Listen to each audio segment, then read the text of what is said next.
என்னாச்சும்மா? ஏன் அழுகுறீங்க? அழல அருண். அம்மா, உங்களுக்கு ஒரு விஷயம் தெரியுமா?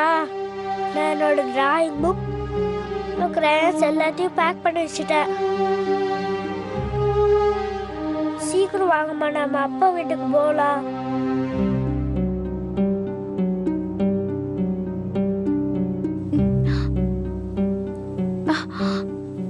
என் அருண் ரொம்ப புத்திசாலி. எல்லாத்தையும் சமத்தா புரிஞ்சுப்பான். அருண், உன்னோட தாத்தாவும் பாட்டியும் ரொம்ப நல்லவங்கல்ல. நம்மள இவ்வளவு நாள் எப்படி பாத்துக்கிட்டாங்க? நம்ம மேல உயிரிய வச்சிருக்காங்கல்ல.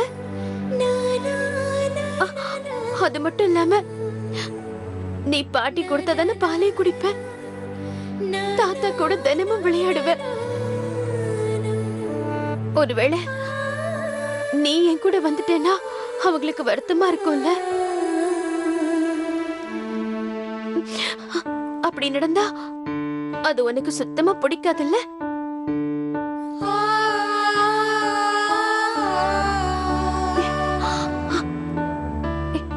இங்க பாரு, நீ ஒரு வேலை பண்ண.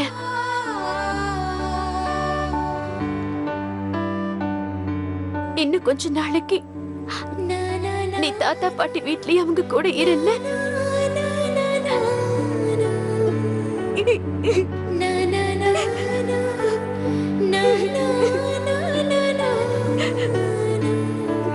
அம்மா, என்னம்மாச்சு உங்களுக்கு?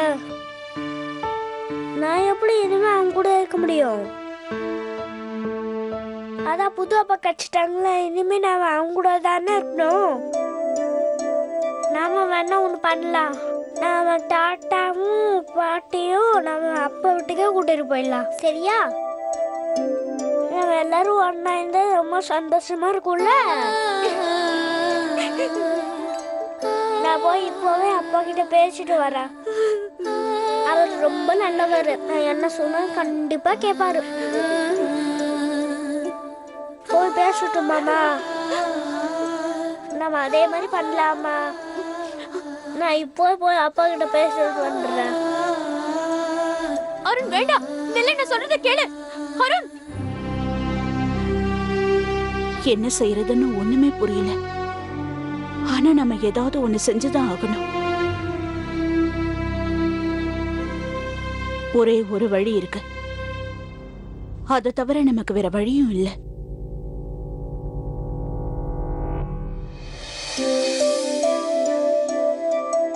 இந்தா.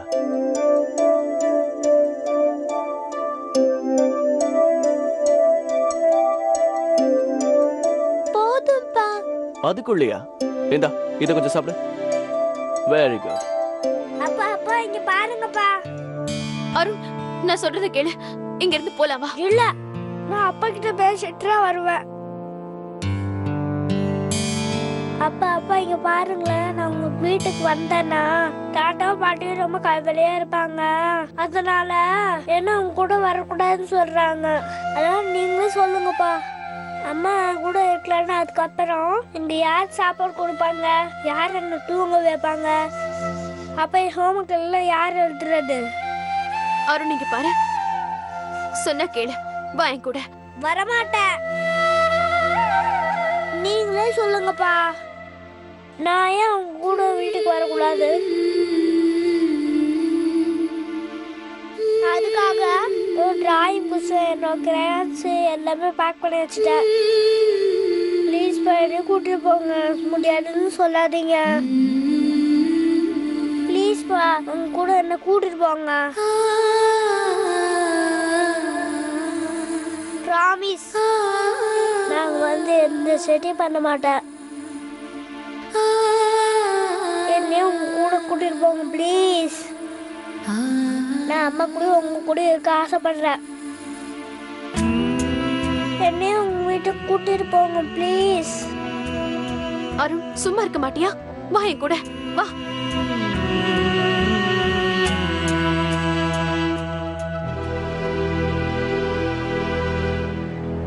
சம்மந்தி அம்மா,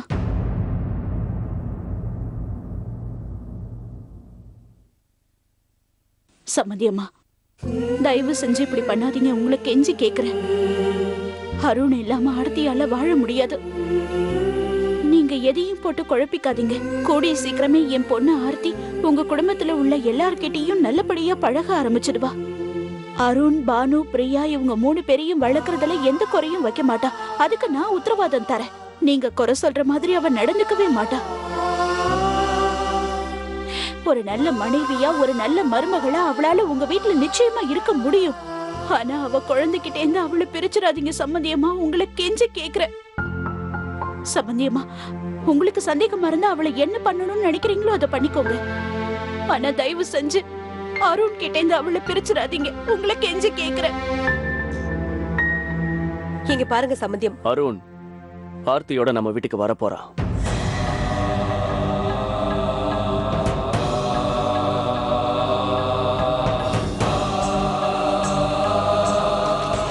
நீங்க எல்லாரும் புறப்பட தயாராக்குங்க.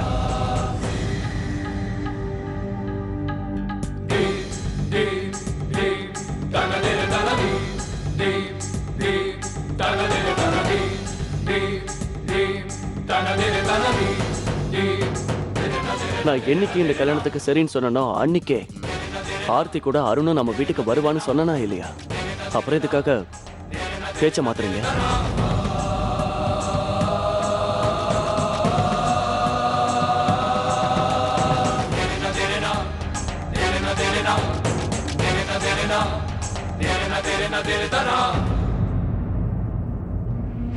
ராஜேஷ் சொன்னதை நீங்களே கேட்டீங்கல்ல.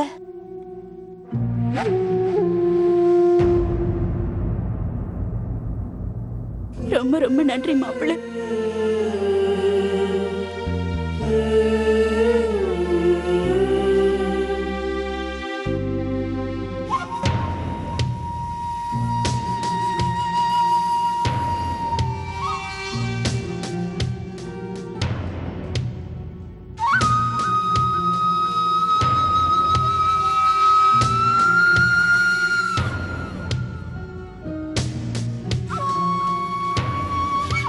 பாத்தீங்களா எவ்வளவு சாமர்த்தியமா அந்த புது மருமக நம்ம ராஜேஷ கைக்குள்ள போட்டுக்கிட்டா.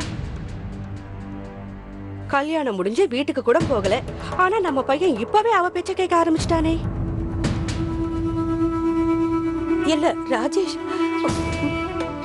இத கல்யாணத்துக்கு முன்னாடியே சொல்லிக்கிட்டு இருந்தா. அண்ணி, இந்த ராஜேஷ் நம்ம ராஜேஷ் கிடையாது. இல்லன்னா உங்க பையன் உங்க பேச்சுக்கு கட்டுப்படாம நடந்துக்குவானா? புதுசா வந்திருக்கிற மருமக நம்ம பையனை முந்தானையில முடிஞ்சு வச்சுட்டா. அவதான் சொல்லிருக்கணும், உங்க அம்மா கிட்ட போய் சொல்லிடுங்க, நான் வரணும்னா என் பையனும் வருவான்னு சொல்லிருப்பா. நம்ம ராஜேஷ பாருங்க, உங்க மான மரியாதை பத்தி எல்லாம் யோசிக்காம நேரடியா வந்து இப்படி விஷயத்த உடைச்சிட்டானே. இதத்தான் பெரியவங்க முந்தான மந்திரம்னு சொல்லுவாங்க. நல்லா யோசிச்சு பாத்துக்கோங்க. நாம இந்த விஷயத்தை இப்படியே வளர விட்டா நமக்குதான் ஆபத்தண்ணி.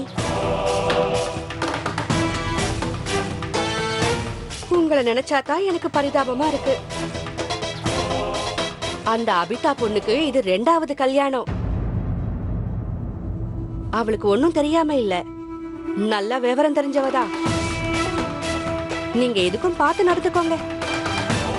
இல்லன்னா இந்த புது மருமகளை உங்க கட்டுப்பாட்டுக்குள்ள கொண்டு வர ரொம்பவே கஷ்டப்பட வேண்டி இருக்கும்.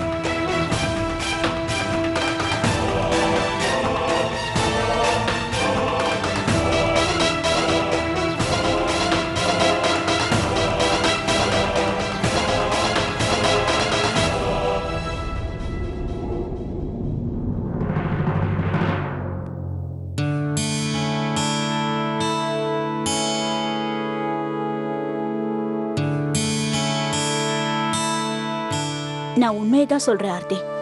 ராஜேஷ் உண்மையிலே ரொம்ப நல்லவர். அவர் ஏன் முன்னாடிதான் அருணை நீ கூட்டிட்டு வரணும்னு சம்மந்தி அம்மா கிட்ட சொன்னாரு.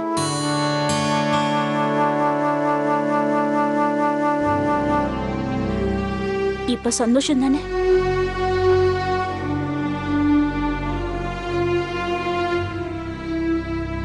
நான் இப்ப வந்துடுறேன்.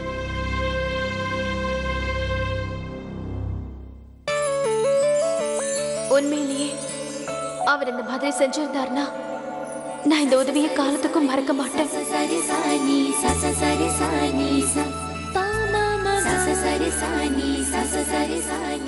என்னம்மா உன் புருஷன் உன் பையனை வீட்டுக்கு கூட்டிட்டு போறதுக்கு சரின்னு சொல்லிட்டாரு போல. ஆர்த்தி, அவரோட அம்மா சொன்னதை கண்டுக்கவும் இல்ல, அதுவும் இல்லாம அவரு இந்த விஷயத்தை எல்லாரும் முன்னாடி போட்டு உடைச்சிட்டாரு. இந்த கருணைக்கும் இந்த நல்ல மனசுக்கும் அர்த்தம் என்னன்னு புரியுதா?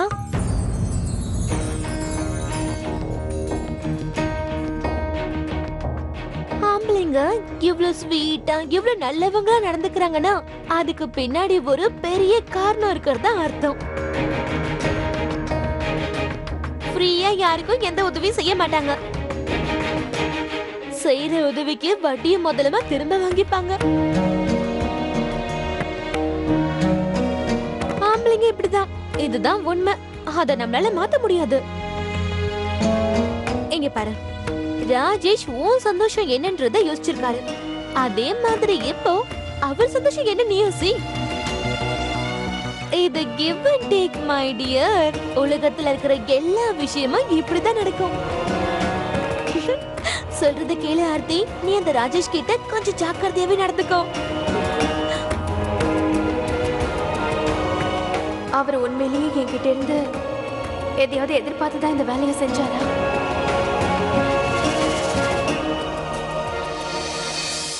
நான் உங்ககிட்ட என்ன சொல்றது?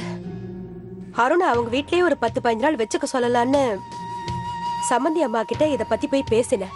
அவங்களும் அதுக்கு சரின்னு சொல்லிட்டாங்க. ஆனா உங்க மருமக நம்ம பிள்ளைக்கு என்ன சொக்குப்பொடி போட்டான்னு தெரியல. 4 பேர் முன்னாடி ராஜேஷ் என்ன அவமானப்படுத்திட்டு போயிட்டான். ஒரு 10 நாள் அங்க இருக்கட்டும்னு சொன்னேன். காலம் பூராவுமே அவன் இருக்கட்டும்னு சொன்ன மாதிரில பண்றான். இன்னைக்கு ராஜேஷ் அவன் பொண்டாட்டிக்காக பெத்த அம்மாவையே அவமானப்படுத்திட்டான். இன்னும் அவளுக்காக அவன் என்னெல்லாம் பண்ண போறான்னு எனக்கு ஒண்ணும் புரியல.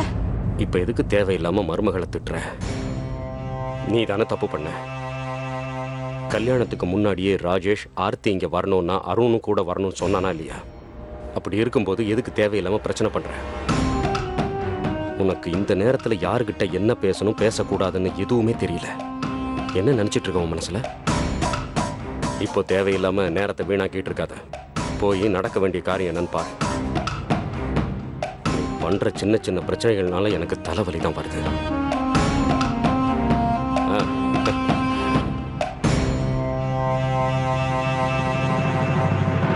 ரெண்டு பேரும் மரியாதை என் கூட வாங்க. நீங்க சொல்றது எதையும் நான் கேட்க மாட்டேன். பேசாம வாங்க. வாங்க. கேளுங்கம்மா. அம்மா உட்காருங்க. உட்காருங்க. ஊர்ல இருக்கிறவங்க எல்லாம் வயிறு நிறைய சாப்பிடுறாங்க. ஆனா எந்த வீட்டு பிள்ளைங்க பட்னியா கிடக்குறீங்க? முதல்ல 2 பேரும் சாப்பிடுங்க. மம்மி, அதத்தான் நாங்க சொல்ல வந்தோம். நாங்க ஏற்கனவே சாப்பிட்டுட்டோம். சாப்பிட்டீங்களா? என்ன சாப்பிட்டீங்க? Continental food. ரொம்ப டேஸ்டா இருந்தது. யம்மி. அதெல்லாம் சாப்பிடுறதால வயிறு நிறைஞ்சிடுமா என்ன? இது பாருங்க. இது பன்னீர் மசாலா, இது சோயா பீன்ஸ், அப்புறம் வெண்ணெய் தடவின சப்பாத்தியும் இருக்கு. சாப்பிட்டு பாருங்க, சூப்பரா இருக்கும். சீக்கிரம் சாப்பிடுங்க. சரி வேண்டாம், நானே ஊட்டி விடுறேன்.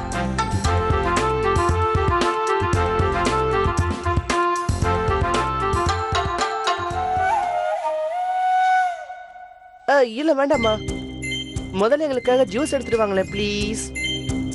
ஆமாமா, முதல்ல ஜூஸ் ப்ளீஸ். ஜூஸ் தானே, எடுத்துட்டு வரேன். முதல்ல இது சாப்பிடுங்க. இல்ல முதல்ல ஜூஸ் தான் வேணும். சரி ஓகே, நான் போய் ஜூஸ் எடுத்துட்டு வந்துடுறேன். ஆனா நீங்க 2 பேரும் இது ஒழுங்கா சாப்பிடணும், சரியா? நான் அது வரேன்.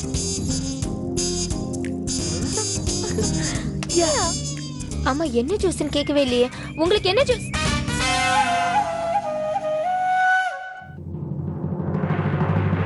Aarthi, I am so happy for you. Karthik, கொஞ்சம் இரு. ஏன் இப்படி முகத்தை ஒரு மாதிரி வச்சுக்கிட்டு போற? உன்னை பார்க்க யார் வந்திருக்காங்கன்னு பாரு. இவங்க லலிதா கோயம்புத்தூர்ல இருந்து வந்திருக்காங்க. இது அவங்களோட ஹஸ்பண்ட். இவங்க ராஜேஷோட காலேஜ்ல படிச்சவங்க. வணக்கம். ஆர்த்தி, எனக்கு ரொம்ப சந்தோஷமா இருக்கு. ராஜேஷோட வாழ்க்கைக்கு நீ ஒரு புது அர்த்தத்தை கொடுக்க போற. கங்க்ராச்சுலேஷன்ஸ் ராஜேஷ். உன் வாழ்க்கையில ஏராளமான சந்தோஷம் வரப்போகுது.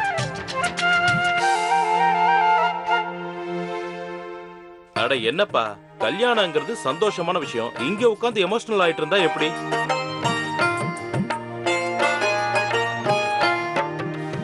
எல்லாத்தையும் விடுங்க. இப்ப என்ன எடுத்துக்கோங்க. நான் எப்படி சந்தோஷமா வந்து நிக்கிறேன் பாத்தீங்களா? வாழ்த்து சொல்லுமா. இது பாருங்க, நீங்க இவரோட பேச்ச தப்பா எடுத்துக்காதீங்க. இவர் எப்பவுமே இப்படிதான். எங்க 2 பேரோட சார்பாவும் உங்களுக்கு என் வாழ்த்து தெரிவிச்சுக்கிறேன். உங்க 2 பேரோட மன வாழ்க்கைக்கும் எங்களோட வாழ்த்துக்கள். கடவுள் உங்க 2 பேரோட வாழ்க்கையில சந்தோஷத்தை கொடுக்கட்டும். ஆமா, உங்க 2 பேரையும் பார்க்கும்போது உங்க முதல் கல்யாணத்தை விட இந்த கல்யாணம் உங்களுக்கு சந்தோஷத்தை கொடுக்கும்னு எனக்கு தோணுது.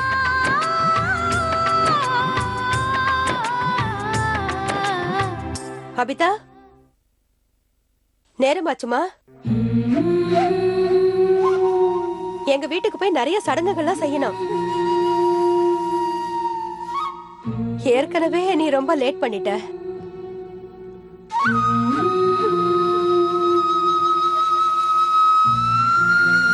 என்ன, போலாமா?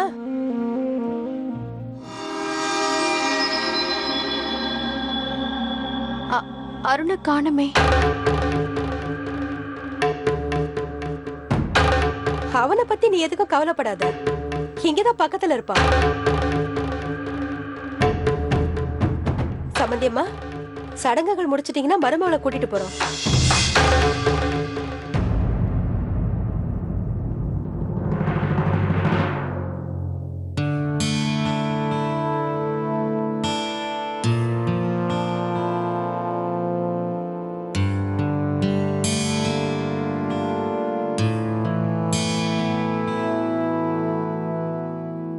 இந்த காயத்ரி ஆண்டி கிட்ட பேசுறதுனா எனக்கு இப்ப கூட ரொம்ப பயமா இருக்குன்னு. அப்புறம் என்ன விசேஷம்? விசேஷம்லாம் நிறைய இருக்கு. முதல்ல நீங்க போய் சாப்பிடுங்க. அவங்கள வழி அனுப்புற ஃபங்க்ஷனே ரொம்ப நேரம் நடக்கும். அப்புறம் என்ன குறை சொல்லாதீங்க. வந்ததே சாப்பிடதான், அதை பண்ணாம இருப்போமா? சரி சரி, வாங்க காட்டுறேன்.